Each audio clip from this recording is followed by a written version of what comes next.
हाँ तो बच्चों, हमने कल मोलरता के बारे में विचार किया था, उसके बारे में डिस्कस किया था, उसके सूत्र वगैरह को और उसके मात्रक वगैरह को, मोलरता का क्या मात्रक होता है उसके बारे में पढ़ा था। आज हम पढ़ेंगे नॉर्मलता, जिसको नॉर्मेलिटी कहते हैं और इसको कैपिटल एन के द्वारा क्या किया जाता है, प्रदर्शित किया जाता है। तो सबसे पहले हम इसकी देखते हैं डेफिनेशन या परिभाषा। तो इसकी परिभाषा क्या होती है, 1 लीटर विलियन में घुले हुए विलेय पदार्थ के ग्राम तुल्यांकों की संख्या क्या कहलाती है, नॉर्मलता कहलाती है। 1 लीटर विलियन में उपस्थित विलेय पदार्थ के ग्राम तुल्यांकों की संख्या क्या कहलाती है, विलियन की नॉर्मलता कहलाती है। तो चलिए इसका सूत्र है, उसके बारे में हम क्या करते हैं, विचार करते हैं। तो नॉर्मलता, तो ऊपर क्या आएगा, विलेय पदार्थ की मात्रा, लेकिन शुरू में हम क्या करेंगे, इसका सिंपल सूत्र ही लेंगे। तो सिंपल सूत्र के रूप में ऊपर में आ जाएंगे विलेय के मोल। ये विलेय के मोल आएंगे या ग्राम तुल्यांक, नॉर्मलता पढ़ रहे हैं हम, मोलरता नहीं पढ़ रहे हैं। तो यहां पर आएंगे विलेय के ग्राम तुल्यांक और नीचे आ जाएगा विलियन का आयतन, विलियन का आयतन लीटर में। अब वही बात में जो मोलरता में लागू होती है कि कई बार क्या होता है, विलेय के ग्राम तुल्यांक सीधे नहीं दिए हुए होते हैं, तो फिर प्रश्न को कैसे सोल्व करें। तो इसको सोल्व करने के लिए क्या आ जाएगा, ऊपर आ जाएगी आपकी विलेय पदार्थ की मात्रा, फिर नीचे क्या आएगा, विलेय पदार्थ का तुल्यांकी भार, विलेय पदार्थ का तुल्यांकी भार, इक्विवेलेंट वेट, और यहां पर आ जाएगा विलियन का आयतन लीटर में।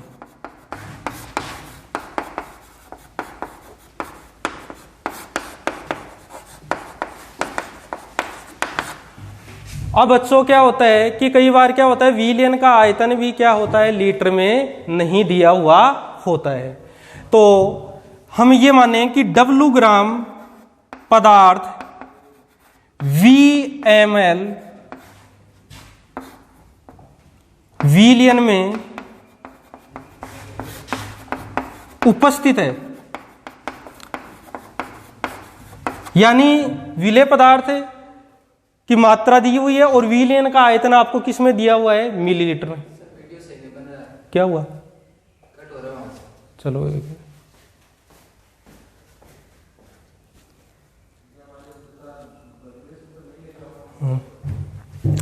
हाँ, तो मैं ये कह रहा था कि W ग्राम पदार्थ है वो विलियन में उपस्थित है और विलियन का आयतन किस में दिया हुआ है, मिलीलीटर में दिया हुआ है। तो फिर नॉर्मलता का क्या सूत्र हम काम में लेंगे, देखिए विलेय पदार्थ की मात्रा दी हुई है, इसको हम किसके द्वारा दर्शाएंगे, W के द्वारा।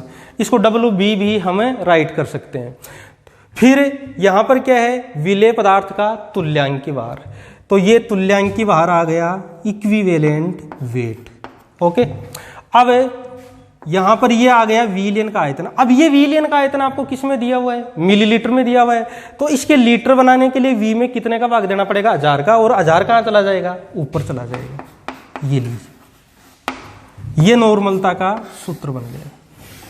ठीक है, अब बात करेंगे कि नॉर्मलता का मात्रक क्या होगा। तो नॉर्मलता का मात्रक क्या होता है, ग्राम तुल्यांक लीटर इनवर्स। ठीक है, ये किसका मात्रक होता है, नॉर्मलता का मात्रक होता है। जैसे मैं ये कहूं कि सोडियम हाइड्रोक्साइड का 0.5 ग्राम तुल्यांक लीटर इनवर्स वाला मेरे पास क्या है, विलियन उपस्थित है। ठीक है, तो इसका अर्थ क्या होगा कि सोडियम हाइड्रोक्साइड के 0.5 ग्राम तुल्यांक 1 लीटर विलियन में क्या होंगे, उपस्थित होंगे। अब कई बच्चों को ये तुल्यांकी भार क्या होता है, ठीक है ना, इसके बारे में पता नहीं होता है तो नॉर्मलता उनके लिए एक तरह से क्या हो जाती है, परेशानी खड़ी कर देती है। तो मैं तुल्यांकी भार क्या होता है इसके बारे में आपको बताऊंगा, और विभिन्न प्रकार के जो पदार्थ हैं उनका तुल्यांकी भार कैसे ज्ञात किया जाता है वो ज्ञात करेंगे, और फिर हम एक उदाहरण के द्वारा इसको क्या करेंगे, पूरी तरह से क्या करेंगे, समझेंगे। तो तुल्यांकी भार क्या होता है, इक्विवेलेंट वेट क्या होता है, उसके बारे में हम पढ़ने जा रहे हैं।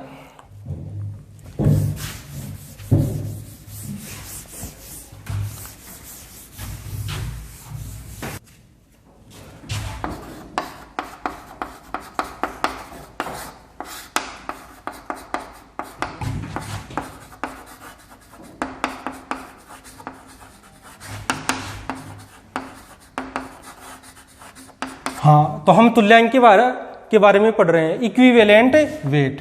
तो इसकी बच्चों पहले परिभाषा सुनिए आप।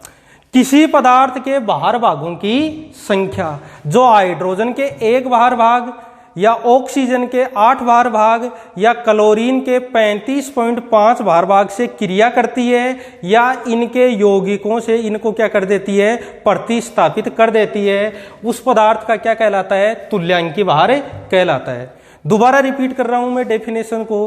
किसी पदार्थ के बाहर भागों की संख्या जो हाइड्रोजन के 1 बाहर भाग,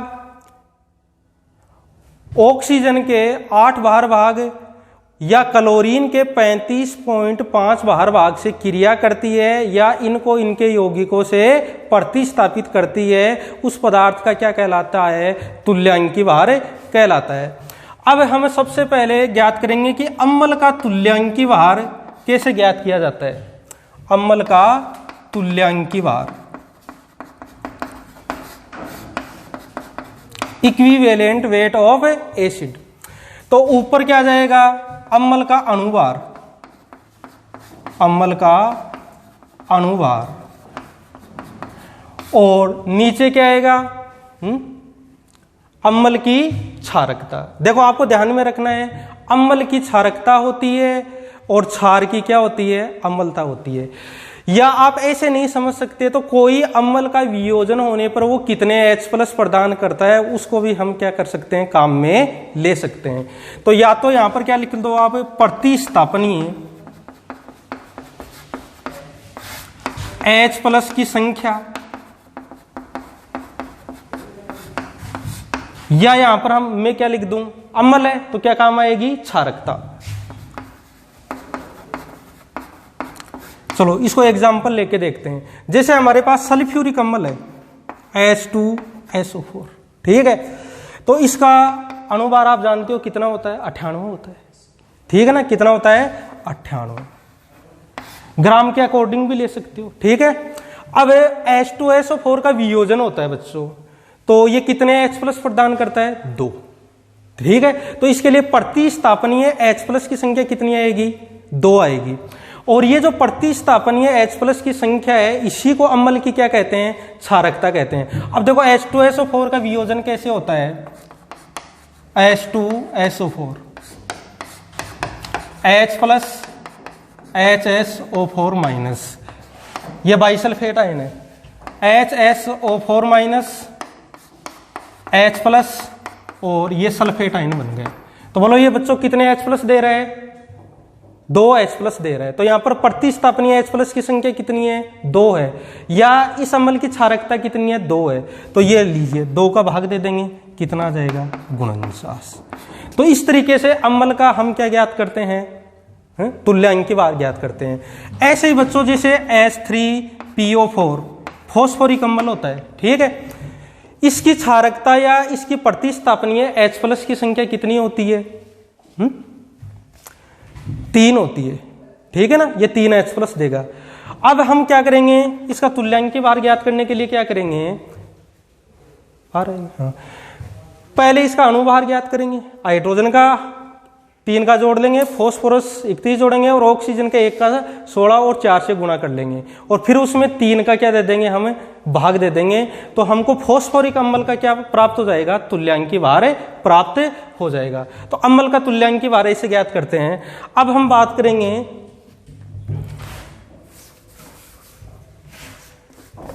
क्षार का तुल्यांकी भार।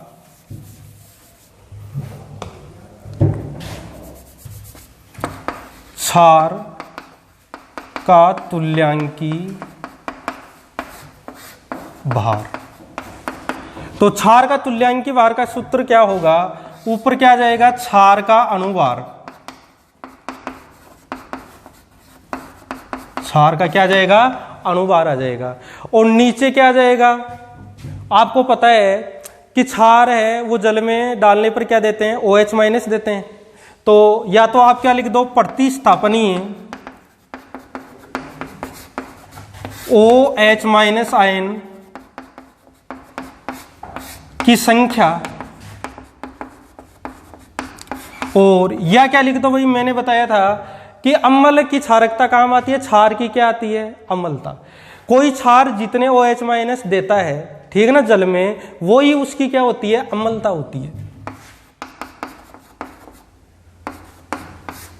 ठीक है, अब देखते हैं, जैसे हम एक क्षार ले लेते हैं, जैसे कैल्शियम हाइड्रोक्साइड ले लेते हैं। क्या लेते हैं, कैल्शियम हाइड्रोक्साइड। तो इसका हमको क्या करना है भाई, तुल्यांकी भार ज्ञात करना है। तो पहले इसका वियोजन कैसे होता है ये देख लीजिए। CaOH का होल 2 ये टूटेगा तो देगा Ca2 प्लस, और 2 क्या देगा, हाइड्रोक्साइड आयन देगा।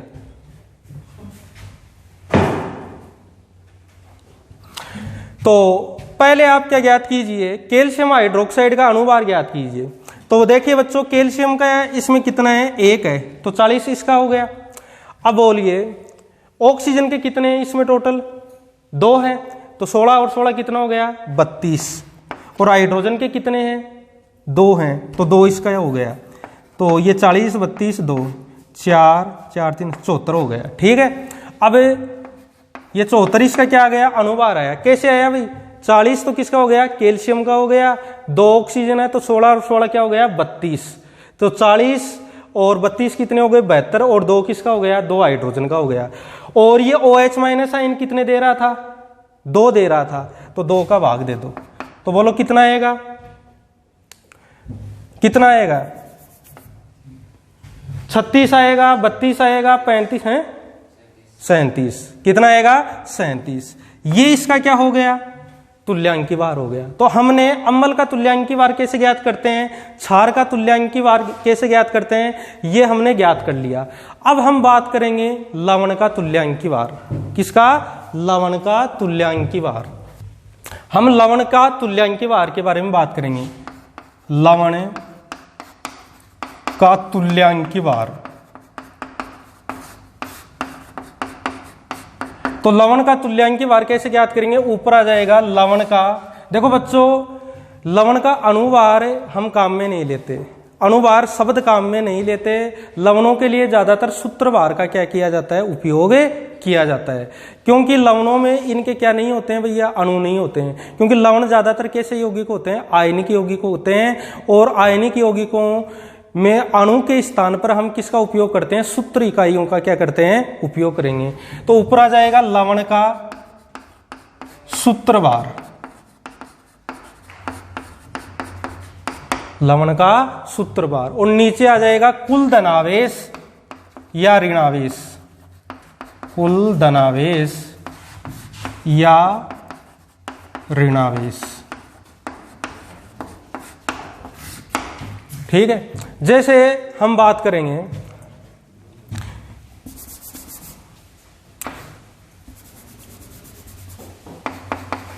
MgCl2 के बारे में बात करेंगे। ये एक लवण है, मैग्नीशियम क्लोराइड है। तो सबसे पहले हम क्या करेंगे, इसका अणुभार सूत्रभार ज्ञात करेंगे। तो बच्चों, मैग्नीशियम के एक का कितना होता है, 24 होता है, ठीक है ना। क्लोरीन के कितने, 2 एटम है, एक का कितना होता है, 35.5 होता है, तो 2 का कितना हो गया, 71 हो गया। ठीक है, तो ये लीजिए, मैग्नीशियम का 24 और 2 क्लोरीन का 71, तो 4 और 1 5 और 2 और 7 9 हो गया, ये 95 हो गया। ये लवण का क्या हो गया, सूत्रभार हो गया। अब कुल धनावेश या ऋणावेश की बात करते हैं। तो देखो, ये MgCl2 है, ये क्या होता है भैया, आयनिक यौगिक होता है। कैसा यौगिक होता है, आयनिक।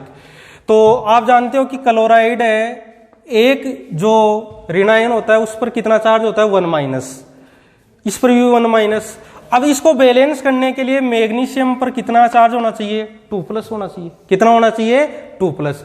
तो देखो धनावेश भी कितना है, 2 है प्लस में, और ऋणावेश कितना है, इसका 1- हो गया, इसका 1- हो गया, कितना हो गया, 2- हो गया। ठीक है ना, तो ये 2 का भाग देंगे, ठीक है ना, और इसको सोल्व कर लेंगे। तो ये कितना आएगा बच्चों, ये देखो ज्ञात करते हैं हम। 95 में किसका भाग दे देते हैं, 2 का, तो 4 दूनी 8, ये 4 बच गया 1, 7 दूनी 14, ये पॉइंट 47.5 आ गया। ठीक है, तो इस तरीके से हम लवण का क्या ज्ञात कर लेते हैं, तुल्यांकी भार ज्ञात कर लेते हैं। अब आता है ऑक्सीकारक का तुल्यांकी भार, ऑक्सीडाइजिंग जो एजेंट होता है उसका तुल्यांकी भार।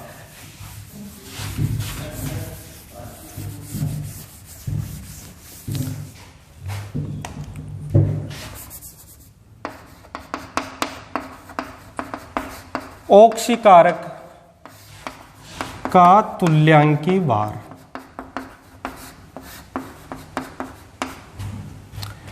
तो इसका सूत्र ये है, ऊपर आ जाएगा ऑक्सीकारक का अणुभार। और अब देखिए बच्चों, ऑक्सीकारक वह पदार्थ होता है जो अन्य पदार्थ का क्या कर देता है, ऑक्सीकरण कर देता है, लेकिन खुद का क्या हो जाता है, अपचयन हो जाता है।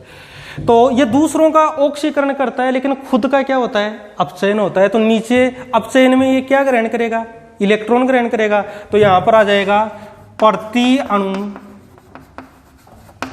ग्रहण किए गए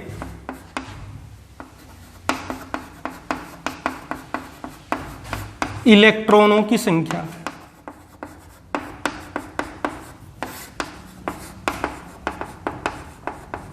ठीक है, इस सूत्र से ऑक्सीकारक का तुल्यांकी भार आ जाएगा। अब हम ज्ञात करेंगे अपचायक,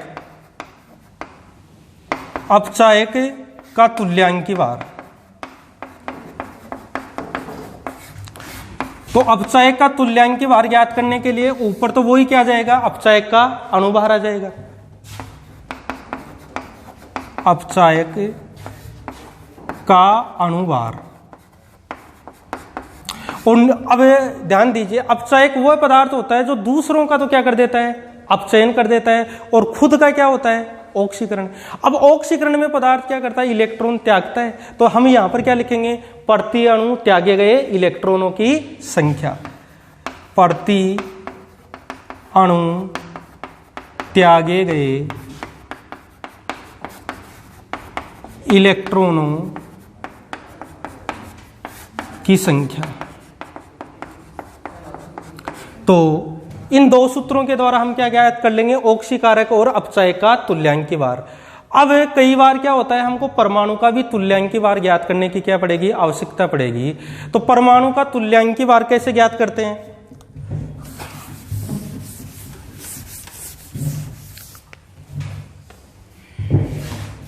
परमाणु का तुल्यांकी भार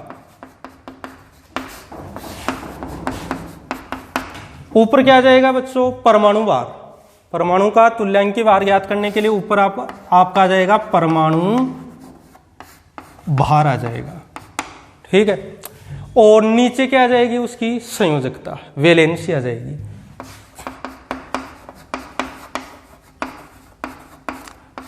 जैसे एग्जाम्पल हम लें, जैसे एल्यूमिनियम का परमाणु है, इसका हमको क्या करना है भाई, तुल्यांकी भार ज्ञात करना है। तो बताइए एल्यूमिनियम के एक परमाणु का कितना होता है परमाणु भार, 27। यू में ले लो चाहे ग्राम में ले लो। और एल्यूमिनियम की संयोजकता कितनी होती है, 3 होती है। तो 3 का भाग दे देंगे तो कितना आ जाएगा, 9 आ जाएगा। इसी प्रकार जैसे मैग्नीशियम है, इसका तुल्यांकी भार कितना होगा, तो मैग्नीशियम का जो परमाणु भार होता है वो कितना होता है, 24 होता है। कितना होता है, 24 होता है। और मैग्नीशियम किस प्रकार का आयन बनाता है, Mg2+ बनाता है, या 2 इलेक्ट्रॉनों को ये त्यागता है। तो इसकी संयोजकता कितनी होगी, 2 होगी। तो 2 का भाग दे देंगे तो यहाँ पर कितना आ जाएगा, 12 आ जाएगा। इस प्रकार हम परमाणु का क्या ज्ञात कर सकते हैं, तुल्यांकी भार ज्ञात कर सकते हैं। तो बच्चों मैंने आपको नॉर्मलता बताई है, नॉर्मलता का सूत्र बताया है, उसमें पदार्थ का तुल्यांकी भार हम काम में लेते हैं। और विभिन्न प्रकार के जो पदार्थ हैं जैसे अम्ल है, क्षार है, लवण है, परमाणु है, ऑक्सीकारक है, अपचायक है, इनका तुल्यांकी भार कैसे ज्ञात करते हैं ये मैंने आपको क्या कर दिया, बता दिया अच्छी तरह से किस प्रकार से इसको ज्ञात करते हैं। तो हमने अभी तक क्या पढ़ा, द्रव्यमान आयतन प्रतिशत पढ़ लिया, मोलरता पढ़ ली, नॉर्मलता पढ़ ली, और अब हम पढ़ेंगे फॉर्मलता। क्या पढ़ेंगे, फॉर्मलता। हाँ तो बच्चों अब हम पढ़ेंगे फॉर्मलता। तो सबसे पहले हम ये देखेंगे कि फॉर्मलता का यूज विलयन की सांद्रता को व्यक्त करने के लिए कब किया जाता है। तो फॉर्मलता का यूज तब किया जाता है जब कोई पदार्थ विलयन में संगुणित या क्या होता हो, आयनित होता हो। ठीक है, संगुणित कोई पदार्थ संगुणित या आयनित होता हो, किसमें, विलयन में। जब कोई विलेय पदार्थ विलयन में संगुणित या आयनित होता हो तो हम किसका उपयोग करते हैं, फॉर्मलता का यूज करते हैं। संगुणित की स्थिति देखते हैं हम, जैसे बेंजोइक अम्ल होता है C6H5COOH, ये बेंजोइक अम्ल होता है। ये बेंजोइक अम्ल जो बेंजीन होती है, ठीक है, जिसका फॉर्मूला होता है C6H6, उसमें द्विलक बनाता है। द्विलक का मतलब है बेंजोइक अम्ल के 2 अणु आपस में जुड़कर कितना बना लेते हैं, 1 बना लेते हैं। ठीक है, यानी इसका एसोसिएशन हो जाता है। ठीक है, तो ये संगुणन की स्थिति है। तो इस संगुणन की स्थिति में हम क्या काम में लेंगे, फॉर्मलता काम में लेंगे। अब आयनित होता हो या वियोजित होता हो, वियोजन की बात कर लें। कुछ पदार्थ ऐसे होते हैं जिनको विलयन में डालने पर या विलायक में डालने पर उनका वियोजन हो जाता है, और ये मुख्यतः ये पदार्थ कौन से होते हैं, आयनिक पदार्थ होते हैं। फॉर एग्जाम्पल जैसे सोडियम क्लोराइड है, ठीक है ना, सोडियम क्लोराइड को ले लो, मैग्नीशियम क्लोराइड को ले लो, कैल्शियम क्लोराइड को ले लो। अब आपको पता है कि बच्चों जैसे सोडियम क्लोराइड है, इसको हम जल में डालेंगे तो ये आयनों में टूटेगा, इसका क्या होगा, वियोजन होगा। ये कितना देगा भैया, एक Na+ देगा और एक Cl- देगा, यानी NaCl की एक सूत्र इकाई से एक Na+ प्राप्त होगा और एक Cl-। ठीक है, तो यहाँ पर वियोजन हो रहा है। अब हम बात करेंगे MgCl2 की, तो ये जब इसको डालोगे तो ये एक क्या देगा, Mg2+ धनायन देगा और 2 क्या देगा, क्लोराइड आयन देगा। इसी प्रकार कैल्शियम क्लोराइड को डालोगे तो ये एक कैल्शियम धनायन देगा और 2 क्या देगा, क्लोराइड आयन देगा। ठीक है, तो ये जो आयनिक पदार्थ हैं इनका तो क्या हो रहा है, वियोजन हो रहा है, यानी ये आयनित हो रहे हैं। और ये जो पदार्थ बताया मैंने बेंजोइक अम्ल बेंजीन में, इसका क्या हो रहा है, संगुणन हो रहा है। तो जब विलेय पदार्थ का संगुणन या आयनन होता हो तब हम फॉर्मलता काम में लेते हैं। अब इसका सूत्र देखते हैं, तो इसके लिए वही हम बात करेंगे कि W ग्राम विलेय पदार्थ VmL विलयन में उपस्थित है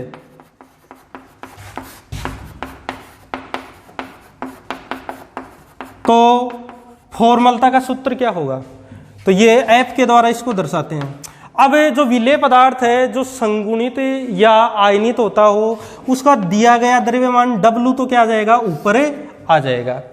नीचे क्या आएगा, जो विलेय पदार्थ है उसका सूत्र भार आ जाएगा। क्या जाएगा, सूत्र भार FW आ जाएगा, फॉर्मूला वेट। लेकिन ध्यान में रखना, जैसे बेंजोइक अम्ल है, इसका सूत्र भार काम में नहीं लेंगे, इसका यहाँ पर क्या लेंगे, अणुभार ही काम में लेंगे। लेकिन ये देखो जो आयनिक पदार्थ है, NaCl है, मैग्नीशियम क्लोराइड है, कैल्शियम क्लोराइड है, इनका हम क्या लेंगे, सूत्र भार काम में लेंगे। अब यहाँ पर क्या आ जाएगा, आपका आयतन आ जाएगा। अब आयतन अगर किस में दिया हुआ है, हमारा मिलीलीटर में दिया हुआ है, तो मिलीलीटर को लीटर बनाने के लिए इसमें 1000 का भाग देंगे। 1000 कहाँ चले जाएंगे, ऊपर चले जाएंगे। ये क्या बन गया, फॉर्मलता का क्या बन गया, सूत्र बन गया। ठीक है ना। और इसका क्या होगा भैया, मात्रक क्या होगा, इसका मात्रक होगा सूत्र भार, ठीक है ना, प्रति लीटर। कितने ग्राम सूत्र भार 1 लीटर विलियन में घुले हुए हैं, ये फॉर्मूलता का क्या बन जाएगा, यूनिट या मात्रक बन जाएगा। तो हमने एक जो सांद्रता की इकाई है वो पूरी तरह से पढ़ ली है, कौन सी, भार आयतन मात्रक। भार आयतन मात्रक में विलेय का क्या काम में लिया जाता है, भार, जबकि विलायक या विलियन का क्या काम में लेते हैं, हमें आयतन काम में लेते हैं। और इसमें क्या क्या सम्मिलित था, पहला तो द्रव्यमान आयतन प्रतिशत था, फिर क्या थी, मोलरता थी, फिर क्या थी, नॉर्मलता थी, और फिर क्या थी, फॉर्मलता थी। ठीक है, ये कंप्लीट हो गए। अब हम पढ़ेंगे भार भार मात्रक। क्या पढ़ेंगे, भार भार मात्रक पढ़ेंगे।